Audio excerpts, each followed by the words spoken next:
from where you are, what have you been able to gather? What's happening already? That is going to be a venue of, that particular commemoration. Tell us what you've gathered for us so far, Guri. Thank you very much, Safin. Now, here at the Memorial Park, activity started very early in the morning. But basically, it's been security check and making sure that everything is at par, because security is one of the key elements, especially when it comes to matters like this one, where we are commemorating the bomb blast that happened 20 years ago. So security has been very tight. We've got sniffer dogs going around. Every little bit of this area has been combed properly to ensure that the people are safe as they would want everything to be. So basically what we are expecting today, we are expecting representation from the US Embassy. The ambassador is going to be here. Also the Kenyan government is going to be represented, but we are going to have full details in a few. Yes, Safin.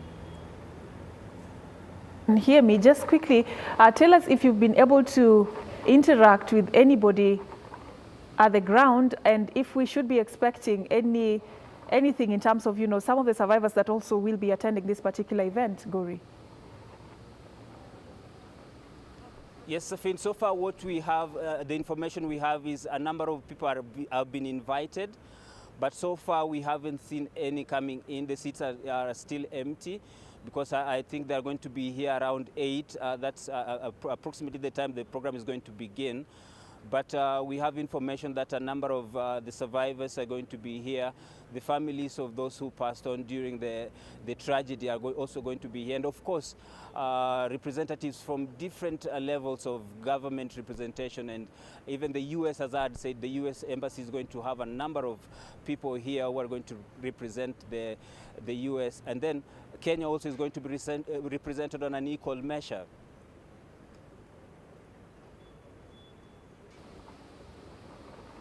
All right, Guri, thank you so much for that. Of course, I'll be linking up with you later on so that you can give us more of what you've been able to gather so far. That is Wycliffe Guri at the Memorial Park. Today, we remember that it's the 20th anniversary since the 1998 bomb blast attack. And Guri, before I let you go quickly, something just crossed my mind. Probably tell us a bit about, the history and the significance of this particular memorial park. What have you been able to gather so far, Guri? Well, Safin, the history of this place is very clear, and it's in the public domain, and people know what happened here. But what best way to talk about it than having a film?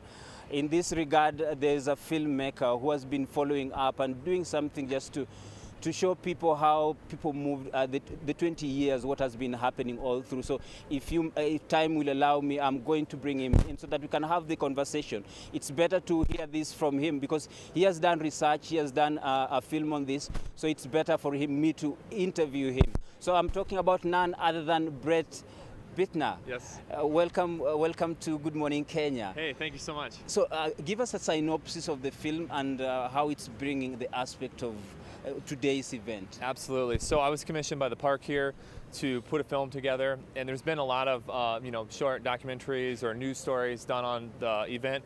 So we try to do something that was just focused on the survivors and less on some of the other details, and more on the human element. And it's going to play. The museum's going to have a screening room here, and then we'll have it online, and then we have a lot of material. So I hope to continue releasing material because I feel like there's a lot of important stories here, and I feel like this is a really good way, an authentic way maybe to capture some of these stories, at least the best we can. One of the characters that was in there is Sidialo. Why did you pick on Sidialo and the others? Of course, I'm focusing on Sidialo because I know he has done a lot here. Why did you pick on Sidialo? So Sidialo's a character.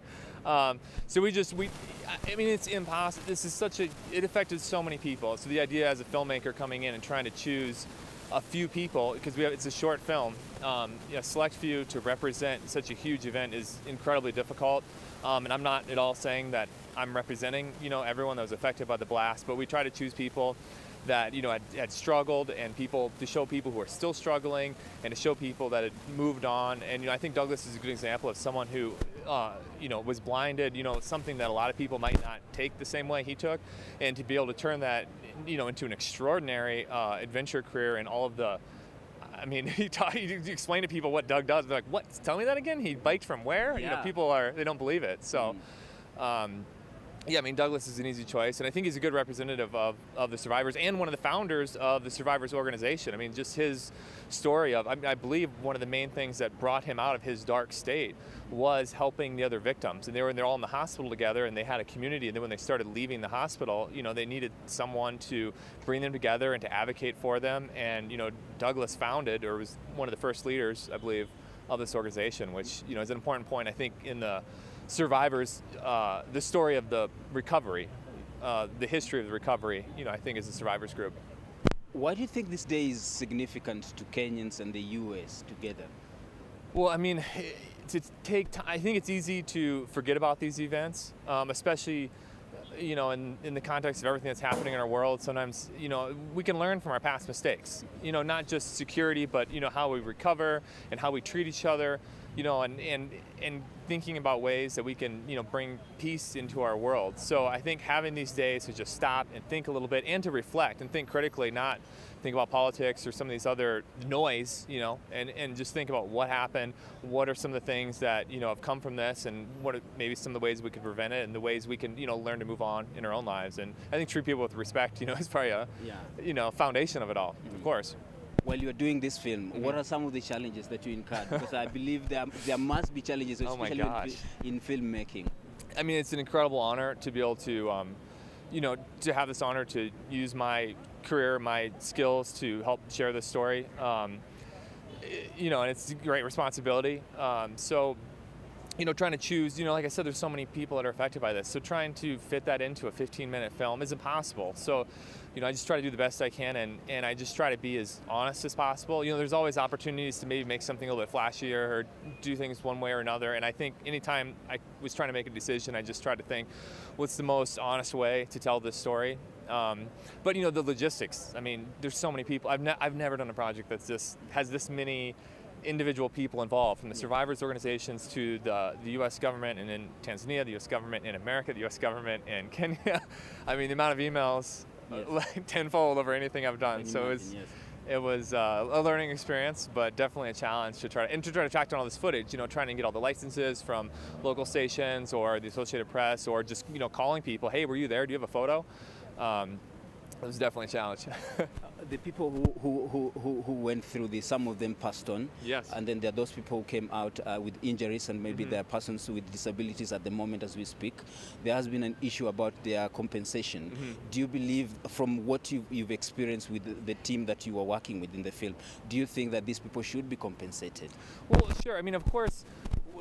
I mean, if you've been injured and you can't work, having a living wage, is going to tremendously change your life. Or, it allows you to just live. And I think that would have been, or still could be, a great gesture. I think I've spent a lot of time talking to people about compensation and researching compensation, and I still feel like I'm wildly unqualified, to speak on it, because it's such a big issue, and there's a lot of angles to it. And my only concern is, I feel like it's easy I just don't want it to be a distraction for people, is all. I feel like you can focus on compensation being the end game to make something better, where I think it's something that would be a great thing for these survivors. But, I don't know if I don't think you're going to be healed because, you're given money. I think you're going to have to find your own journey to, to finding peace and to trying to be healed. And if something can come together to help out the survivors, I think that'd be incredible. But again, I really feel like it's almost inappropriate for me as such an outsider, to speak on such a personal issue for Kenyans, when so many people were injured right here. And even though I've spent a lot of time with this project, I still understand that, I'm very far away. I try my best to understand and to be connected, but, I'm still pretty far away from everything, so. The film is going to premiere today. Yes. Where else after this? Where can somebody find it, and what's the title? So they'll play it today. We call it August 7. It's going to play here at the park, and they've renovated the museum and cleaned it up and updated it, added some new photos. And the film's going to play in the museum.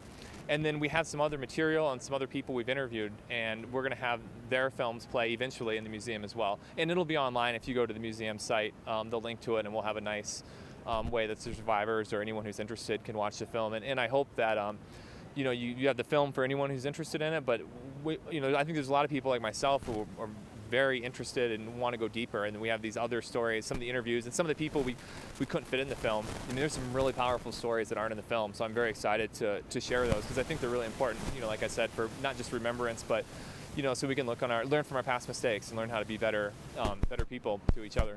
In 30 seconds, what would be your message to Kenyans during this day? I think, maybe a message to anyone, not just Kenyans, is to take some time and reflect, and just try to find ways to put peace in our lives, which might be cliche, but I think it's it's really important. It's our duty to try to find ways to forgive people and to look past our differences. In a day like this is a perfect day. We have a huge tragedy, and we have the gravity of this to kind of come together. It's something that's the one upside to something terrible is, maybe it can bring us together a little bit. Well, thank you very much for your time. Thank you. Asante sana. Yes. I hope you've learned the Swahili. I'm working on it. Thank you very much. Asante sana. Appreciate it. Well, Safin, that's all we have from the Memorial Park. Right now, I might hand it over to you so that you can brief Kenyans about what's happening on the roads, and maybe continue with the interview with the Sidialo and Stella. Gori, thank you so much for that. Before I let you go quickly, have you been able to see anything along Haile Selassie Avenue? Just getting to look at the roads there, have they been closed or anything? Are people able to access that road? Because you've talked about security being beefed up and all that. Have you been able to gather anything on that road? Yes, the Haile Selassie Road is moving. When we got here, it was moving because there are a lot of police stationed in this particular area to ensure that there's security. And also with the flow of the jam, it means that the security will be good. So there is no snarl up at the roundabout near the railway station. So far so good, it's clean. The Moi Avenue Road is also flowing. So yes. For that, of course, we'll be linking up with you later on to give us an update of what you would have gathered, as